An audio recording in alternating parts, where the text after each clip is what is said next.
காஃபின்றது ஒரு பானம் மட்டும் இல்ல. அது ஒரு உணர்வும் கூட. இந்த காஃபிய கண்டுபிடிச்ச விதமே ரொம்ப சுவாரஸ்யமாக இருக்கு. 9ஆம் நூற்றாண்டுல பாத்தீங்களா இருந்தா, எத்தியோப்பியாவுல ஒரு ஆடு மேய்ப்பவர் தன்னுடைய ஆடுகளோட அப்படியே சந்தோஷமா இருந்திருக்காரு.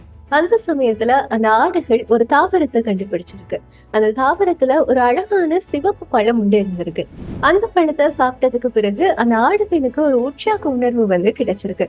இத கவனிச்ச ஆடு மேய்ப்பவரும் அந்த பழத்தை எடுத்து சாப்பிட்டு பார்த்திருக்காரு. அவருக்கும் அதே உற்சாக உணர்வு கிடைச்சிருக்கு. இதுக்கு பிறகு அந்த பழத்தை எடுத்து அவர் நெருப்புல சுட்டு பார்த்திருக்காரு. அப்போ ஒரு சூப்பரான நறுமணமும் அவருக்கு கிடைச்சிருக்கு. இதுக்கு பிறகுதான் அந்த காபி கொட்டைய பிடுங்கி அதை அரைச்சு தண்ணீர்ல கலந்து முதல் காஃபி உருவாகி இருக்கு. இதுக்கு பிறகுதான் அந்த காஃபி கொட்டைய பத்தி பல நாடுகளுக்கு தகவல்கள் எல்லாமே பரவி 15ஆம் நூற்றாண்டுல டச்சுக்காரர்கள் ஜாவாவில அந்த காஃபியை பயிரிடுறாங்க. இந்த பயிரிடுறதனூடாக அந்த காஃபி பற்றிய தகவல்களும் எல்லா இடத்துலயுமே பிரபல்யமாகுது. 19ஆம் நூற்றாண்டுல இந்த காஃபிய பல விதங்களாகவும் கண்டுபிடிக்கிறத கொண்டு வந்துட்டாங்க. இப்போ சொல்லுங்க பாப்போம், இந்த காஃபின்றது ஒரு பானம் மட்டும் இல்ல இல்லையா?